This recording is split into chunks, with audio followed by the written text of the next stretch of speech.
Hello guys, welcome back to our channel MEP verse. आज हम HVAC system के एक बहुत इंपॉर्टेंट टॉपिक के बारे में डिटेल में बात करेंगे और वो टॉपिक है कंप्रेसर। कंप्रेसर को रेफ्रिजरेशन सिस्टम का हार्ट कहा जाता है क्योंकि अगर कंप्रेसर काम करना बंद कर दे तो पूरा कूलिंग सिस्टम रुक जाता है। चाहे स्प्लिट एसी हो, VRF सिस्टम हो, चिलर प्लांट हो या कोल्ड रूम, हर रेफ्रिजरेशन सिस्टम में कंप्रेसर का बहुत इंपॉर्टेंट रोल होता है। इस वीडियो में हम कंप्रेसर का introduction, functions, working principles, types, modern inverter technology, protection devices, common faults, maintenance और सेफ्टी प्रिकॉशन सब कुछ step by step easy language में समझेंगे। तो चलिए वीडियो स्टार्ट करते हैं।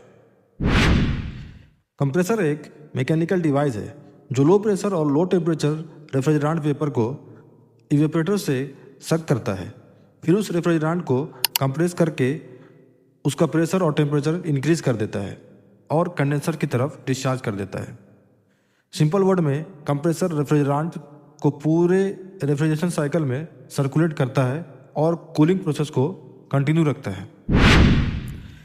कंप्रेसर के कई फंक्शंस है, जिसमें से पहला फंक्शन है रेफ्रिजरेंट सर्कुलेशन, यानी रेफ्रिजरेंट को इवेपोरेटर से कंडेंसर और कंडेंसर से दोबारा इवेपोरेटर तक सर्कुलेट करना। दूसरा फंक्शन है प्रेशर इंक्रीज करना। कंप्रेसर लो प्रेशर रेफ्रिजरेंट को हाई प्रेशर रेफ्रिजरेंट में कन्वर्ट करता है। तीसरा फंक्शन है टेम्परेचर इंक्रीज करना। जब रेफ्रिजरेंट कंप्रेस होता है तो उसका टेम्परेचर भी ऑटोमेटिकली इंक्रीज हो जाता है। चौथा फंक्शन है रेफ्रिजरेशन साइकिल को मेंटेन करना। और पांचवा इंपॉर्टेंट फंक्शन है सिस्टम इफिशिएंसी और कूलिंग परफॉर्मेंस को इम्प्रूव करना। अगर इसकी वर्किंग प्रिंसिपल के बारे में बात करें तो compressor vapour compression refrigeration cycle पर काम करता है और इसका ऑपरेशन मेनली 3 स्टेप में होता है। स्टेप 1 है सक्शन प्रोसेस।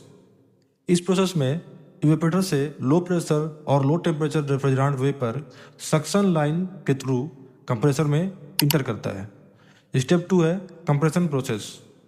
इस स्टेप में कंप्रेसर रेफ्रिजरेंट वेपर को कंप्रेस करता है। कंप्रेशन के बाद रेफ्रिजरेंट का प्रेशर और टेम्परेचर दोनों इंक्रीज हो जाता है। स्टेप 3 है डिस्चार्ज प्रोसेस, जिसमें कंप्रेसर हाई प्रेशर और हाई टेम्परेचर रेफ्रिजरेंट वेपर को कंडेंसर की तरफ भेज देता है। कंडेंसर में हीट रिजेक्ट होती है और रेफ्रिजरेशन साइकिल कंटिन्यूअस चलती रहती है। तो ये था कंप्रेसर का इंट्रोडक्शन, फंक्शंस और उसका वर्किंग प्रिंसिपल। अब हम बात करेंगे कंप्रेसर के डिफरेंट टाइप्स के बारे में। तो नंबर 1 है reciprocating compressor. Reciprocating compressor piston और सिलेंडर मैकेनिज्म पर काम करता है।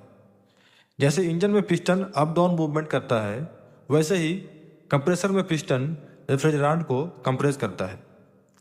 ये compressor domestic refrigerator, water cooler, small cold room, commercial refrigeration और स्प्लिट एसी सिस्टम में यूज होता है।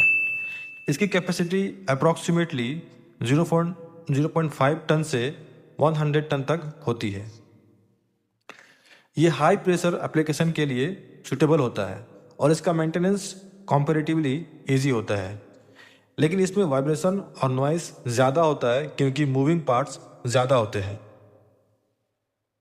रेसिप्रोकेटिंग कंप्रेसर लिक्विड स्लजिंग के लिए बहुत सेंसिटिव होता है। अगर लिक्विड रेफ्रिजरेंट कंप्रेसर में आ जाए तो पिस्टन और वाल्व्स डैमेज हो सकता है। नंबर 2 है rotary compressor. Rotary compressor rotating roller या वेन मैकेनिज्म का यूज़ करता है। ये mostly window AC, split AC, portable AC, inverter AC और मिनी VRF सिस्टम में यूज़ होता है। इसकी कैपेसिटी अप्रॉक्सीमेटली 0.5 टन से 12 टन तक होती है। इस कंप्रेसर का साइज कॉम्पैक्ट होता है और वाइब्रेशन भी कम होता है। इन्वर्टर टेक्नोलॉजी के साथ इसका एफिशिएंसी लेवल और इम्प्रूव हो जाता है, लेकिन जनरली ये स्मॉल और मीडियम कैपेसिटी सिस्टम के लिए सूटेबल होता है। नंबर 3 है स्क्रॉल कंप्रेसर। स्क्रॉल कंप्रेसर में 2 स्पाइरल स्क्रॉल होते हैं, एक फिक्स्ड और एक ऑर्बिटिंग। जब ऑर्बिटिंग स्क्रॉल मूव करता है तो रेफ्रिजरेंट कंप्रेस होता है। यह compressor split AC, VRF system, rooftop units, package units और एयर कूल्ड चिलर्स में वाइडली यूज होता है। इसकी कैपेसिटी अप्रॉक्सीमेटली 1 टन से 60 टन तक होती है।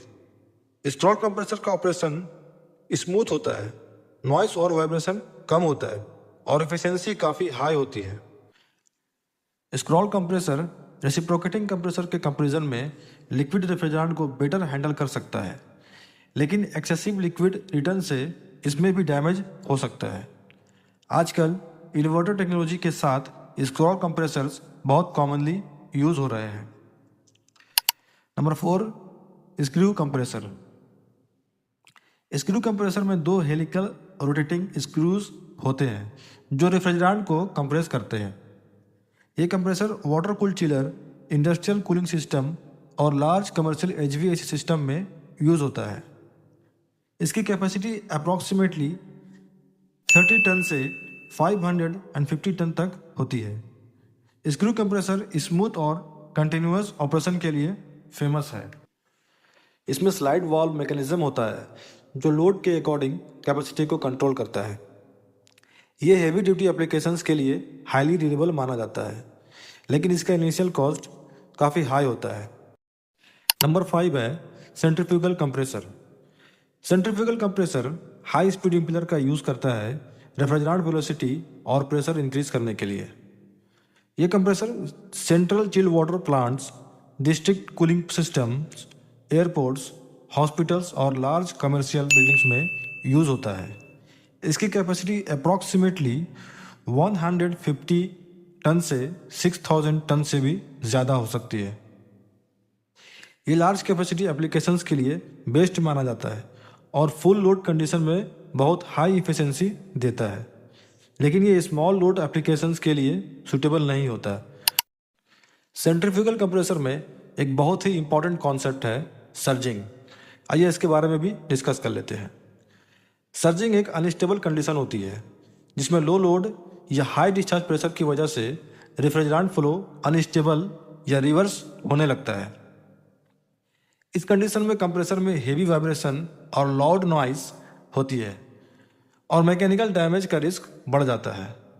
सर्जिंग को प्रिवेंट करने के लिए hot gas bypass, auto blow down और वेरिएबल स्पीड कंट्रोल यूज़ किया जाता है। तो ये थे कंप्रेसर के टाइप्स। अब आइए कंप्रेसर के कंपोनेंट्स को भी जान लेते हैं। कंप्रेसर के इंपॉर्टेंट पार्ट्स में motor, crankshaft, piston, cylinder, rotor, stator, bearings, oil pump, suction valve, discharge valve और वाल्व प्लेट इंक्लूड होते हैं। इन सभी कंपोनेंट्स का प्रॉपर कंडीशन में होना कंप्रेसर की परफॉर्मेंस के लिए बहुत इंपॉर्टेंट होता है। तो फ्रेंड्स, हमने इस वीडियो में डिस्कस किया कंप्रेसर के पार्ट्स, कंप्रेसर के टाइप्स, इंट्रोडक्शन, फंक्शन और वर्किंग प्रिंसिपल। और भी काफ़ी टॉपिक है जैसे modern technology, safety devices, common problems और भी बहुत कुछ, जैसे मेंटेनेंस कैसे करते हैं, कंप्रेसर के इंपॉर्टेंट पॉइंट्स एटसेट्रा के बारे में हम लोग इसी वीडियो के नेक्स्ट वीडियो में पार्ट 2 में बात करेंगे। तो फ्रेंड्स, अगर आपको ये वीडियो अच्छी लगी हो तो लाइक करें, शेयर करें और चैनल MGP वर्स को सब्सक्राइब जरूर करें। मिलते हैं नेक्स्ट वीडियो में, तब तक के लिए टेक केयर।